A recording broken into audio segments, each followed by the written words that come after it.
كما صليت على إبراهيم وعلى آل إبراهيم إنك حميد مجيد.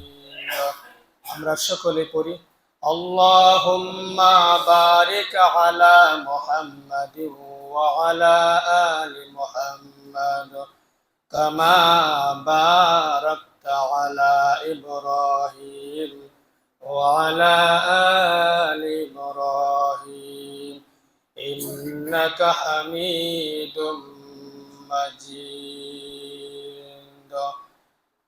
সূরাতুল ইখলাস মাক্কিয়া. বিসমিল্লাহির রহমানির রহিম. কুল হুয়াল্লাহু আহাদ আল্লাহুস সামাদ লাম ইয়ালিদ ওয়া লাম ইউলাদ ওয়া লাম ইয়াকুল লাহু কুফুয়ান আহাদ.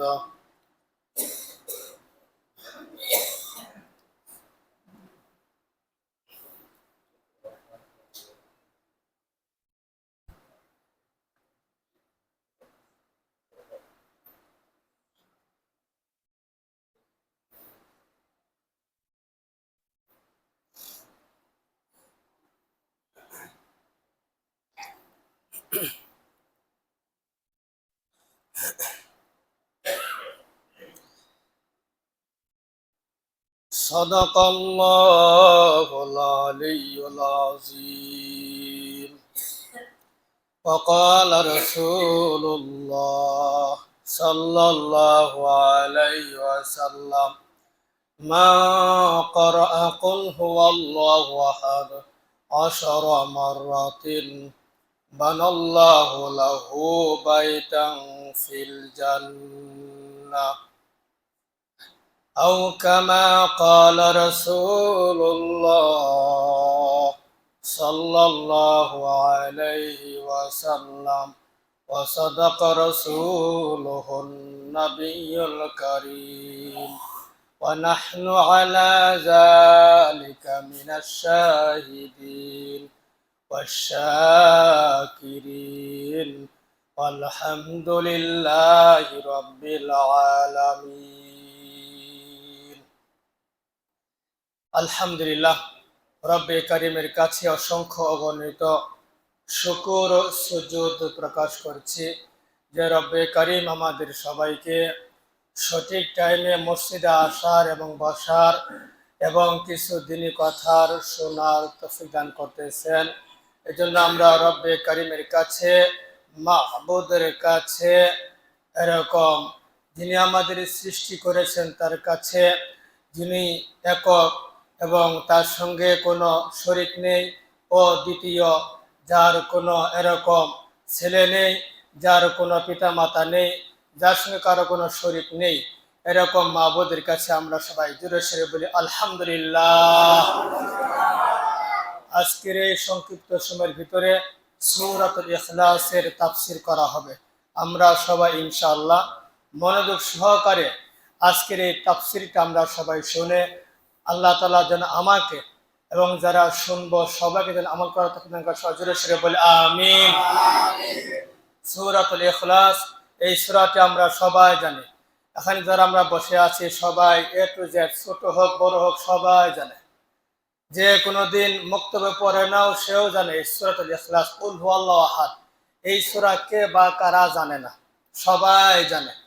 আলহামদুলিল্লাহ, এই সূরাটা সবাই যেহেতু আমরা জানি, তাহলে এই সূরার মধ্যে কি বলা হয়েছে এটা আমরা অনেকেই জানি না।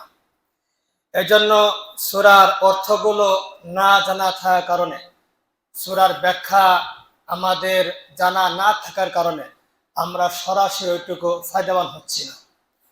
এমনি পড়লে সব আছে, ঠিক সব পাওয়া লেখা হচ্ছে, কিন্তু যেটা অর্থ যেটা আছে এবং তাফসীর যেটা ব্যাখ্যা যেটা দেওয়া আছে এটা আমাদের জানা না থাকার কারণে আমরা সরাসরি এই সূরাতুল ইখলাস দ্বারা ওরকম ফায়দাবান হচ্ছি না। ইমাম গাজ্জালী রহমাতুল্লাহ আলাইহি তিনি বলেন, একটা মানুষ 10টা খতম 20টা খতম দিল, 10টা খতম 20টা খতম দিল, যে পরিমাণ সওয়াব পাওয়া যায়। ইমাম গজ্জালী রহমতুল্লাহ আলাইহি তিনি বলেন, একটা আয়াত, দুইটা আয়াত, একটা সূরা, সংক্ষিপ্ত সূরা তাফসীর সহকারে শুনলে ওর চেয়ে আরো বেশি সওয়াব পাওয়া যায়। বলি সুবহানাল্লাহ। কত বড় কথা আছে। 10, 15, 20টা খতম দিলেন, যে পরিমাণ সওয়াব হইল। আর একটা আয়াত হোক বা দুইটা আয়াত হোক বা সংক্ষিপ্ত একটা সূরা হোক, তাফসীর সহকারে শুনলে যে পরিমাণ সওয়াব হবে, ওই 10, 15, 20টা যে পড়লে, খতম করলে যে পরিমাণ সওয়াব, ওর চেয়ে আর সওয়াব বেশি পাওয়া যায়। এত বড় ইমাম গজ্জালী রাহমাতুল্লাহ আলাইহি তিনি কথা বলেছেন। আসুন আমরা সূরাতুল ইখলাস, কুল হুয়াল্লাহু আহাদ সবাই একসঙ্গে একটু সবাই জোরে সুরে পড়ি। আউযু বিল্লাহি মিনাশ শাইতানির রাজিম। বিসমিল্লাহির রাহমানির রাহিম।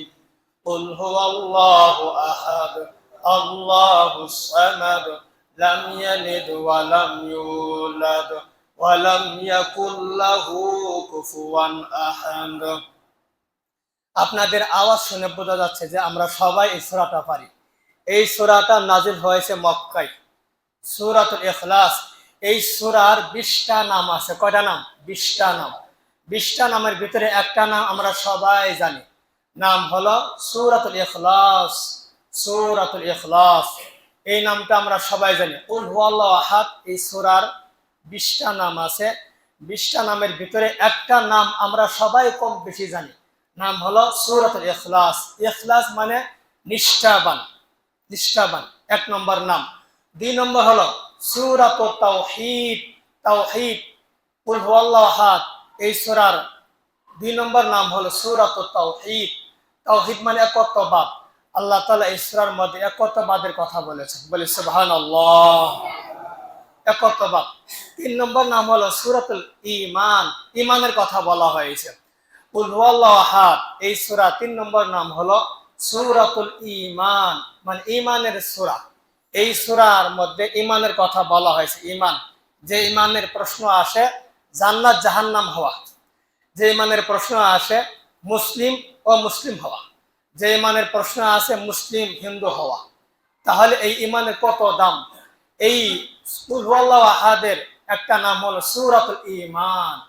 তাহলে সূরাতুল ঈমান ঈমানের সূরা, যেহেতু এই সূরাটা হলো ঈমানের সূরা। ঈমান, ঈমান এমন একটা জিনিস যে ঈমানের মধ্যে কোনো এরকম এরকম এরকম শিরিক থাকতে পারবে না। ঈমানের মধ্যে ঈমান হওয়া লাগবে নির্ভেজাল। 3টা জিনিস ঈমানের মধ্যে থাকতে পারবে না। 3টা জিনিস। 1 নম্বর হলো যে কুফর। কুফর, কুফর মানে অস্বীকার করা, আল্লাহকে অস্বীকার করা কুফর। যে আল্লাহকে অস্বীকার করবে তার ভিতরে কি নাই? ঈমান নাই। 2 নম্বর হলো যে শিরিক, আল্লাহর সঙ্গে কাউকে শরীক করা যাবে না। আল্লাহর সঙ্গে অন্য কাউকে শরীক করলে তার ভিতরে আর ঈমান থাকবে না।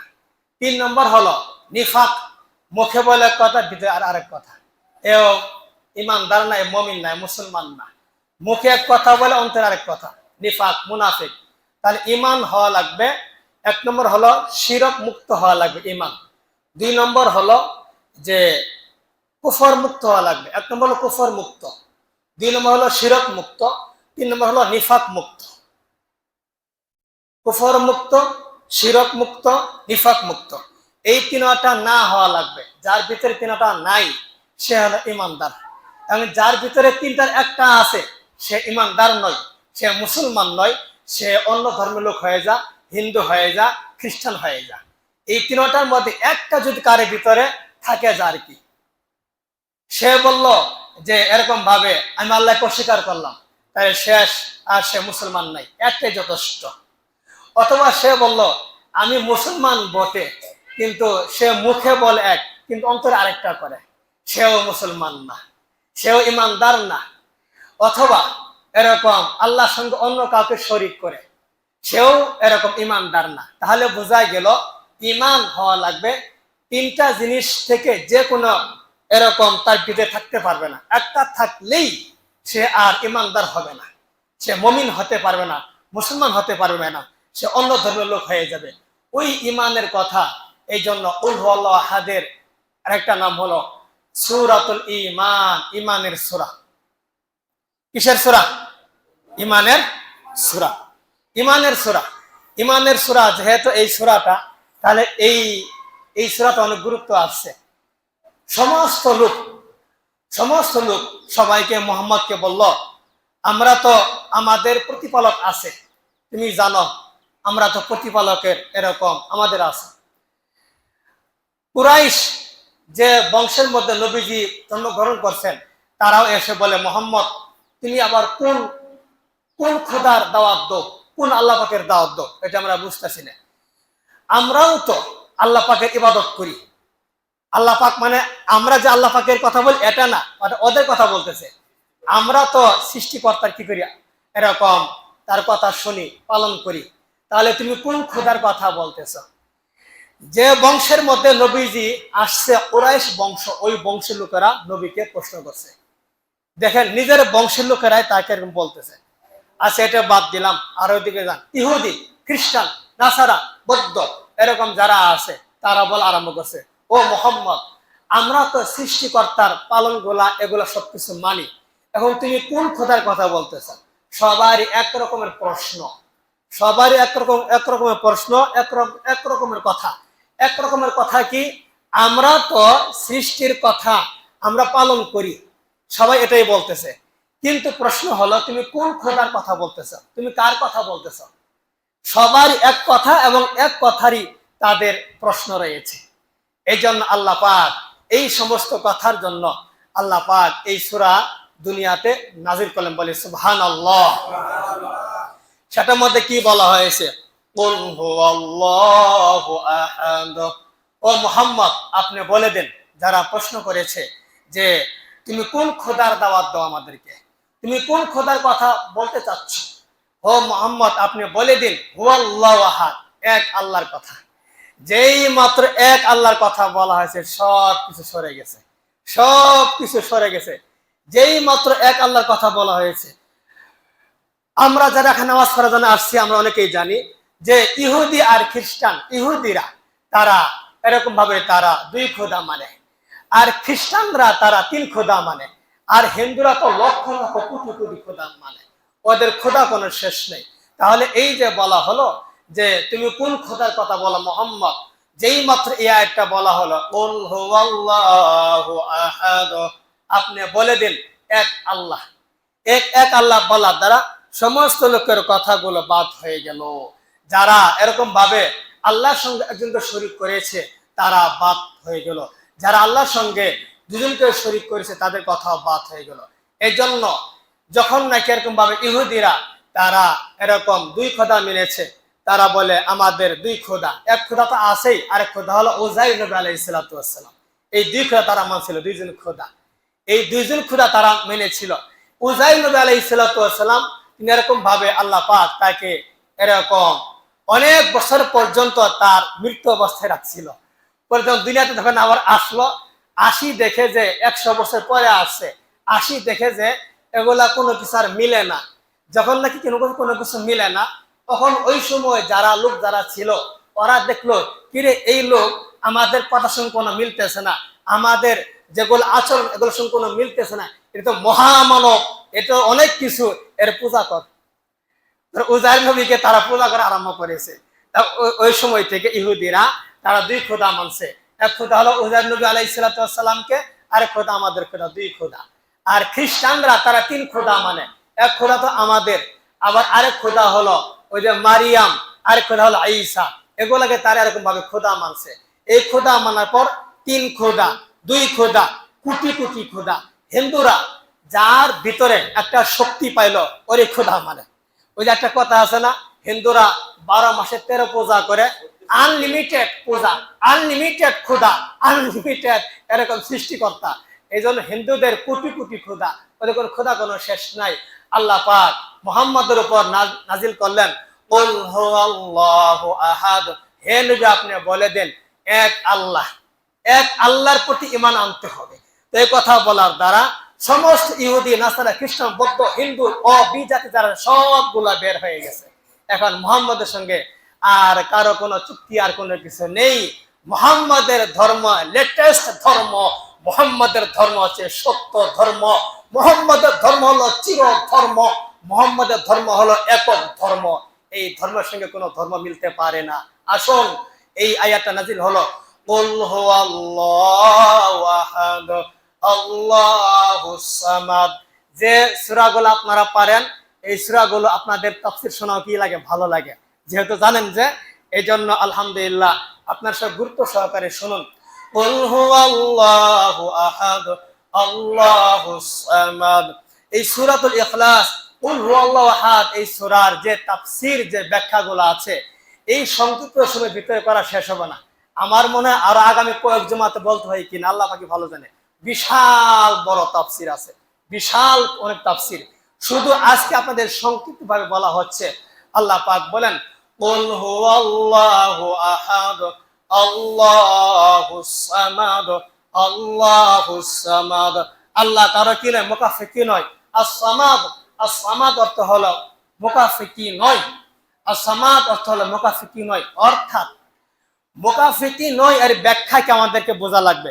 বাতাস ছিল না, আল্লাহ পাক বাতাস বানাইছে। মানুষ ছিল না, আল্লাহ পাক মানুষ বানাইছে।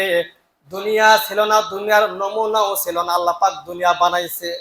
গাছ ছিল না, গাছের নমুনাও পর্যন্ত ছিল না, আল্লাহ পাক গাছগুলা বানাইছে। পানি ছিল না, পানির নমুনাও ছিল না, আল্লাহ পাক পানি বানাইছে। এরকম ভাবে মাটি ছিল না, মাটির নমুনাও ছিল না, আল্লাহ পাক মাটিকে বানাইছে। আকাশ ছিল না, আকাশের নমুনাও ছিল না, আল্লাহ তাআলা আকাশকে বানাইছে। আল্লাহ পাক যা কিছু বানাইছে দুনিয়াতে, আমরা যা কিছু দেখি, মাছ বানাইছে, মাছ বানাইছে, মাছের নমুনাও ছিল না, আল্লাহ পাক মাছ বানাইছে। এরকম পশু পাখি যা কিছু আমরা দেখি, এগুলা আল্লাহ পাক বানাইছে। এগুলা কোনো নমুনাও ছিল না, নমুনাহীন আল্লাহ পাক বানাইছে। এর নাম হলো আল্লাহুস সামাদ। খালি মুকাফিকি নয়, এর মানে এটা খালি মুকাফিকি নয়, এমনটি নয়, নমুনাহীন তৈরি করা, নমুনাহীন তৈরি করা, এমন এমন মুকাফিকি না হওয়া, মানে মুকাফিকি হবে না, কারো কোনো ঠেকা পড়বে না। ঠেকাটা কিরম পড়বে না বলতেছে, নমুনাহীন বানানো, নমুনাও লাগবে না, এরকম মুকাফিকি না হওয়া। একটা জিনিস বানাবে, সেখানে কোনো নমুনাও লাগবে না, নমুনাহীন হওয়া, এর নাম হলো মুকাফিকি না হওয়া, মুকাফিকি না হওয়া। আল্লাহুস সামাদ, কুল হুয়াল্লাহু আহাদ আল্লাহুস সামাদ, লাম ইয়ালিদ ওয়া লাম ইউলাদ, লাম ইয়ালিদ ওয়া লাম ইউলাদ, লাম ইয়ালিদ লাম ইয়ালিদ, লাম ইয়ালিদ লাম ইয়ালিদ, লাম ইয়ালিদ। ওনাকে কেউ জন্ম দেন নাই, আল্লাহ পাককে কেউ জন্ম দেয় নাই। লাম ইয়ালিদ ওয়া লাম ইউলাদ, লাম ইয়ালিদ, তিনি কাউকে জন্ম দেন নাই। লাম ইয়ালিদ, কাউকে জন্ম দেন নাই, জন্ম দেন নাই, এজন্য তার কোনো ছেলে মেয়ে নাই, মেয়েও নাই, ছেলেও নাই, সন্তান নাই, কেউ নাই, কেউ নাই। ওয়া লাম ইউলাদ, তাকে কেউ জন্মও দেয় নাই, জন্ম দেয় নাই, এজন্য কি বাপ নাই, মা নাই। কথাটা পারছি বুঝাইতে? জন্ম দেয় নাই মানে কি, তার বাপ নাই, মাও নাই। লাম ইয়ালিদ ওয়া লাম ইউলাদ, তার কোনো সন্তানাদি নাই, তার কোনো ছেলে মেয়ে নাই, তার কোনো স্ত্রী নাই। লাম ইয়ালিদ ওয়া লাম ইউলাদ, তার কোনো বাবা মা কেউ নাই। লাম ইয়ালিদ ওয়া লাম ইউলাদ, আর কেউ নাই। ওয়া লাম ইয়াকুল লাহু কুফুয়ান আহাদ, তার সমকক্ষ কেউ নাই। লাইসা কামিসলি শাইউন, তার মতো কেউ হতে পারে না। এই হলো সূরাতুল ইখলাসের সংক্ষিপ্ত কথা। আসুন, এই সূরাতুল ইখলাসের অনেক বড় এরকম ফায়দাবান কথা আছে, অনেক বড় আছে। কুল হুয়াল্লাহু আহাদ, কুল হুয়াল্লাহু আহাদ আল্লাহুস সামাদ, লাম ইয়ালিদ ওয়া লাম ইউলাদ ওয়া লাম ইয়াকুল লাহু কুফুয়ান আহাদ। এই সূরাটি মসজিদ নববীতে পয়গম্বর বিশ্ব নবী রাসূলুল্লাহ সাল্লাল্লাহু আলাইহি সাল্লাম তিনি বসা। এরকম একটা লোক আসছে, ওই গ্রাম থেকে লোক একটা আসছে, নবীজির কাছে আসছে।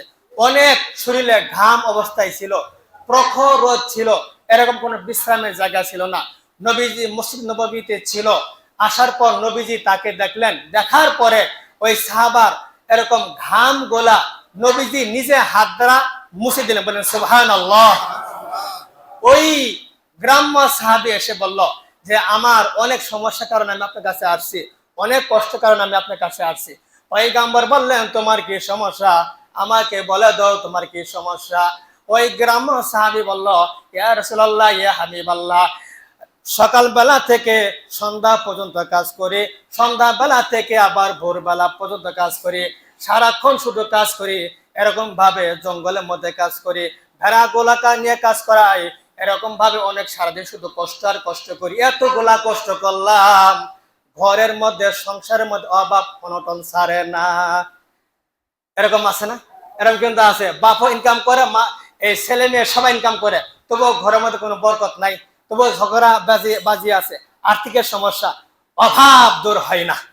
বাপও ইনকাম করতেছে, ছেলে ইনকাম করে, এত কিছু ইনকাম করে, এত টাকা ইনকাম করে, এত ইনকাম করার পরও সংসারের মধ্যে অভাব দূর হয় না, অভাব থেকেই যা, অভাব থেকেই যা। এরকম ঋণে গ্রস্ত, ঋণ মাদউন, ঋণগ্রস্ত হয়ে আছে।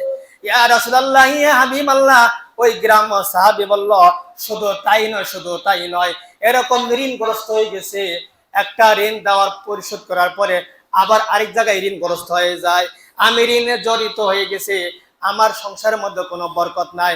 ইয়া রাসূলুল্লাহ, ইয়া হাবিবাল্লাহ, অনেক আশা নিয়ে আসছি আমি আপনার কাছে, এটার জন্য কোনো সমাধান আছে কিনা? পয়গম্বর বলেন, সাহাবা, আমি তোমাকে 3টা আমল দিব। কয়টা আমল? কথা বলেন। 3টা আমল দিব। পয়গম্বর বললেন, আমি তোমাকে 3টা আমল দিব, যদি তুমি সাহাবা এই 3টা আমল করতে পারো, আমি পয়গম্বর বলে দিলাম, আল্লাহ পাক তোমার সংসারের মধ্যে কোনো অভাব রাখবে না। সবাই বলে সুবহানাল্লাহ। 1 নম্বর আমল হলো, তুমি যখন নাকি বাসায় যাবা, বাসায় যা মাত্রই তুমি সালাম দিবা, আসসালামু আলাইকুম। ক্বালা রাসূলুল্লাহ সাল্লাল্লাহু আলাইহি সাল্লাম, ইযা দাখালতুম বাইতান ফাসাল্লিমু আলা আহলিহি। যখনই বাসায় যাবা তখনই সালাম দিবা, বাসায় প্রবেশ সালাম দিয়েই প্রবেশ। সালাম নাই আছে? সালাম নাই, সালাম নাই।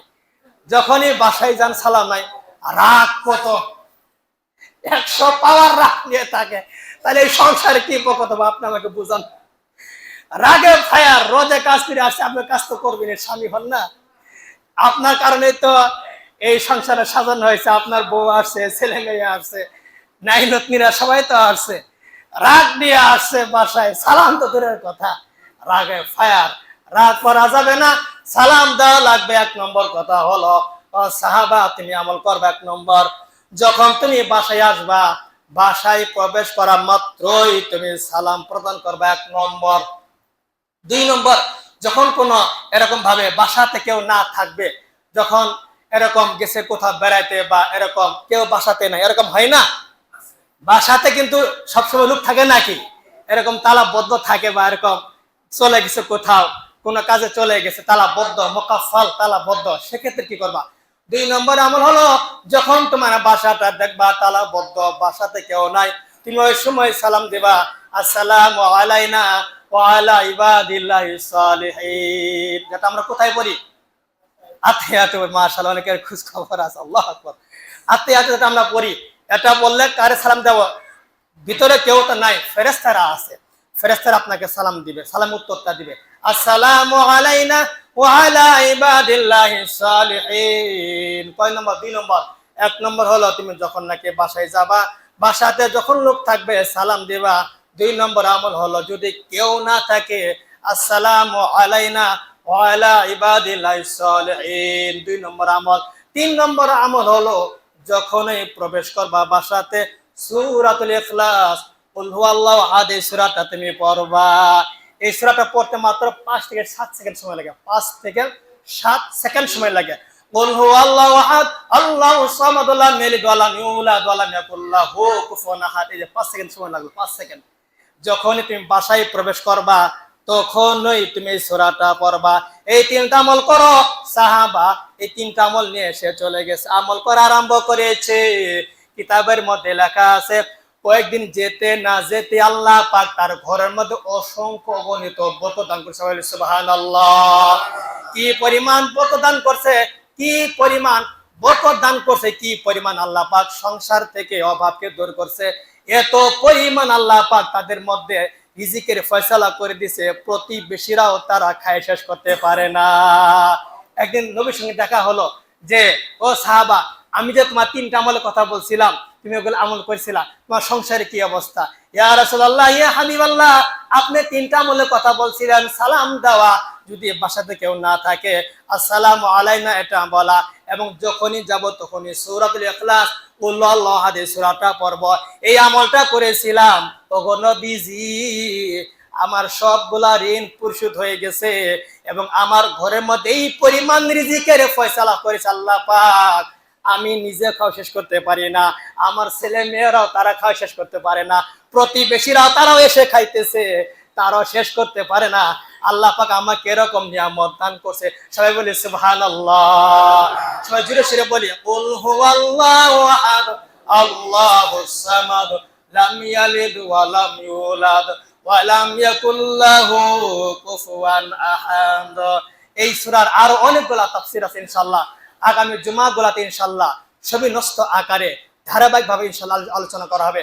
রব্বে কারীম আমরা যেন আমল করতে পারি, সবাই জুড়ে সুরে বলি আমিন।